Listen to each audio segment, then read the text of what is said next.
Right then, welcome back to the channel. For those that have been sitting here waiting for ages, apologies. For some reason, it didn't go live on the link that it was meant to, and it's just put it live on something else. But cheers for tuning in anyway. We are going to be talking about Roy Keane versus Jamie Carragher and the argument that they had on Sky last night, which is, was signing Cristiano Ronaldo a mistake? Right, so let's get into the crux of what both of those two guys are saying. In a nutshell, Carragher was sort of saying, why have United signed him if they're not going to win the league? That's the kind of, like, in a nutshell sort of argument that Carragher was putting forward.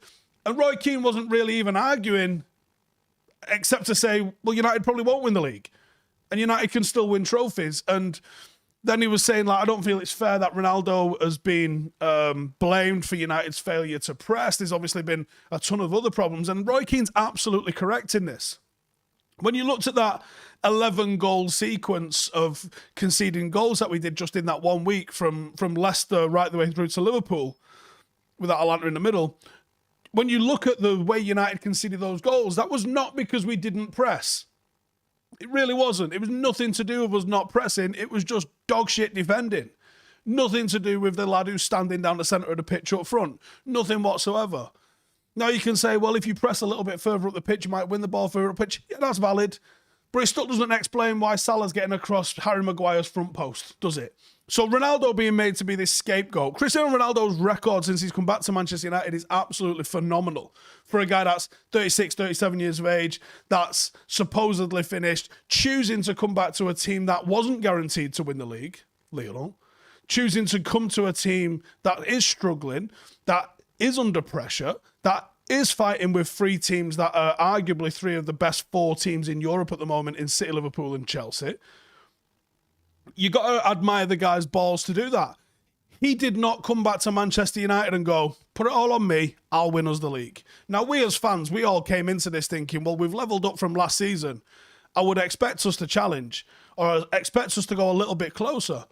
But if you was the United fan at the start of the season, I was like, well, we've got the best team in the country, we're going to win the league. You're a fucking idiot. Plain and simple. I thought we might have been better than Liverpool, and I've been wrong. But Chelsea and City squads alone tell me that we were always going to struggle with those. I thought we might have had the better of Liverpool, but they've come back almost to the level that they were playing at when they were winning the league, largely down to Salah, but you know, he is a part of their squad, so it's allowed. Roy Keane had a couple of really, really good points. One was, are you saying that there's no point doing anything unless you're going to win the league? Pretty much. Because Carragher was like, what's he come back for? As if, like, the only reason to come back anywhere is if you're going to win the league. Listen, Jamie, you didn't win the league. What was your career's point, if that's the road that you want to go down? You won a couple of trophies. That's all right. For most people, that's all right. And he was like, oh, is that where Manchester United are? It is where Manchester United are. No one's happy about it, United fans-wise, at least. Maybe, I'm sure Liverpool fans are. But this is where United are. United are currently a team that is a cup team. We are not a team, certainly right where we are this season, that is about to challenge for a title. We are where we are. And another thing that Roy Keane was bang on about is United wouldn't be in the knockout stages of the Champions League if it wasn't for Cristiano Ronaldo. He heard the first beat of the Europa League and was like, fuck that noise, give me the ball. He's scored goal after goal. He's playing sensational for us. I think the bigger issue that no one's really addressing here is that Cristiano Ronaldo has to be able to be dropped without it becoming a bloody debate about it. There has to be a managerial decision made that doesn't result in parliamentary questions. Cristiano Ronaldo is one of, if not the greatest player to have ever played the game. But he's slowing down, kind of. And he is on the backslide of his career, like it or not. He might not be able to play 90 minutes week in, week out. We've got another game on Thursday, followed by another game on Sunday. Maybe he's saving Cristiano because he thinks he's going to be a better fit to what we want to do next week. There was another good point that Keane made, which was, did Marcus press yesterday? And no, he didn't, really, was the answer. When we were making the substitutions, I thought Ronaldo coming on for Marcus was the obvious choice. He sort of fits in that side of left kind of forward sort of area. It would be the same sort of role that he would fulfill. Obviously, you've got Marcus's pace, which I think at this stage of his career is probably significantly more, and he's more likely to run in behind than Ronaldo does. but he wasn't pressing.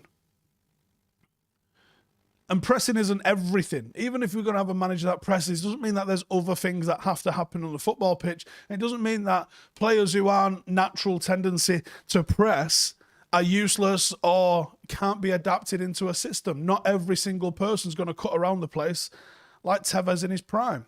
It's just not the case.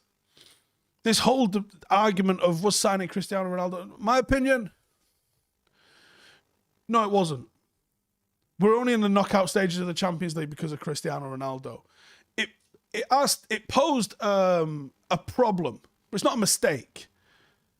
You have to fit Ronaldo in, but there's worse things to have to figure out than where does Cristiano Ronaldo fit into a football team.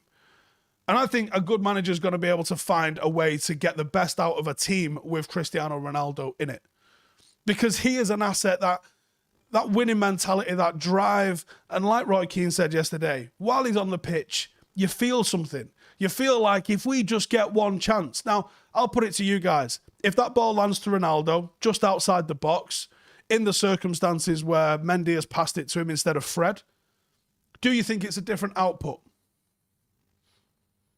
There you go. That alone tells you the answer. For how much we spent on him, for the fact that we've found ourselves already in the knockout stages of the Champions League, virtually because of him, it can't be considered a mistake. That's not to say he's undroppable, though. That isn't to say that sometimes someone else would be a better option than him. That's not to say sometimes you can find a better option and have someone in the mixer with him. After the game, Carrick said this. He said, a few tweaks and changes to freshen things up. Cristiano Ronaldo is your standout name to be on the bench. I've had a good chat with Cristiano, and he was great. You know, I'm sure every player wants to play every game. Every player wants to play every game. It's not just Ronaldo that wants to play every game. Let's see what some of you guys are saying in the mixer. Keane's pissing me off, says Ross. He's so bitter about getting sacked all those years ago. No need to go in on Carrick last night. I didn't see that if he went in on Carrick. Chimney says Ronaldo should have gone City. He would have scored for fun. He didn't want to go City. And also Carragher saying United only signed him to stop him going City. That narrative's just something that's, I think Mendy wanted. But that's not necessarily the case. He didn't want to go Manchester City. And I know this for a fact. I know this, that the way the transfer ended up coming about, United weren't aware of his availability. We didn't only sign him. We signed him when he was available because it's Cristiano Ronaldo. But we weren't signing him just to stop City having him. That's such small-time thinking. Neville last night said a lot of people are having a go at Carrick for dropping Ronaldo and picking that midfield, but I've got a feeling that the incoming manager has picked that team, so it's a huge departure from midweek and what they've been doing. That's a good point. I did find out last night, and cheers to my friend who gave me the lowdown on that one. Michael Carrick is. Let me just get it up. Get the not Michael Carrick. Sorry, Darren Fletcher has been on a headset the entire season essentially.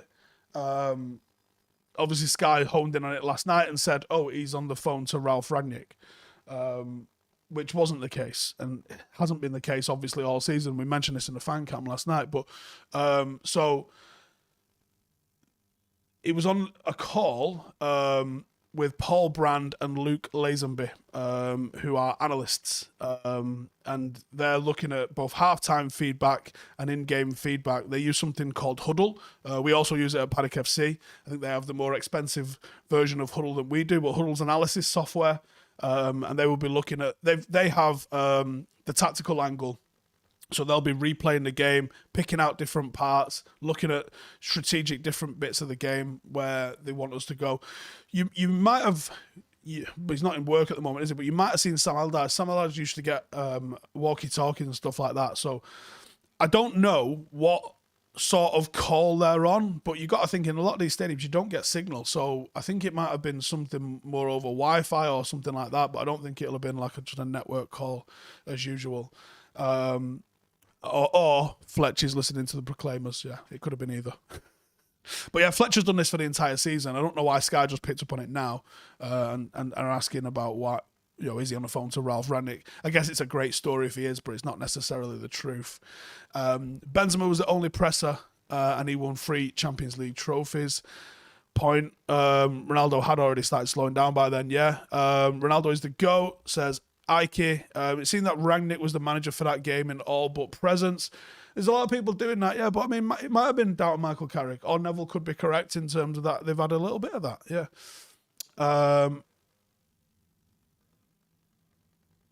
6 goals in 5 games in the Champions League, and we're in the round of 16 because of Ronaldo. Can't believe he gets so much criticism.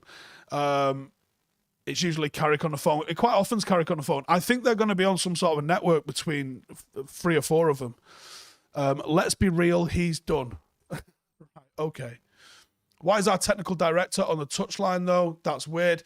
Well, the technical director is more of the link between the board and the playing staff, and I think he's probably more the link between the analysts and the board and the management. And like people have said, Carrick used to be doing that role to a large degree on the phone with somebody all the way throughout the season. He's probably on some sort of a group call which involves Fletcher. Previously under all, it might have been Fletcher, Carrick, and I guess Paul Brandon Lazenby would have been the other 2 names that would have been in the mixer and that. So they're preparing whatever they need to prepare in the first half, and then in the second half they're looking for what changes the opposition are making, and did those things implement, or do they need to tweak them in game? So it's nice to know that United are doing those sorts of things, but like Sky just running with it, just ill-informed and fucking quick story, cheap story for it, wasn't it? Brezic to be blamed for Ralph's delays. I actually think that's the case. How can you rule out Ronaldo, says Brino. Yep. Rangnick's going to figure out how to make the greatest goal scorer of all time work. Come on, look at what Ten Hag has done with Haller. Carragher is going to shut up.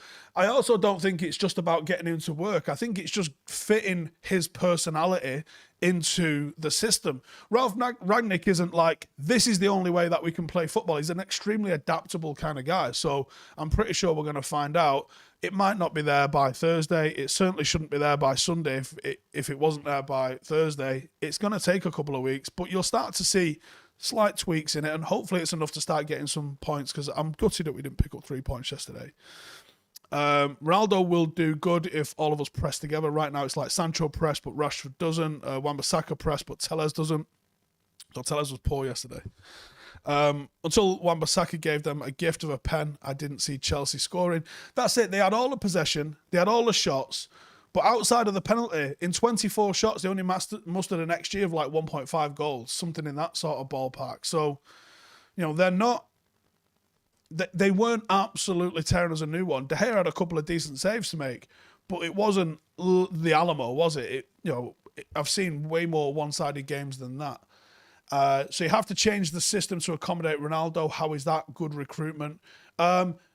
Because he will score you goals that win you things. That's how. If you don't accommodate a system to fit Ronaldo and you go, nope, you play our way or you fuck off, that's shit management, mate. It's Ronaldo. I don't know how many times. It's fucking Cristiano Ronaldo. There's literally like 2 players that you would do this for.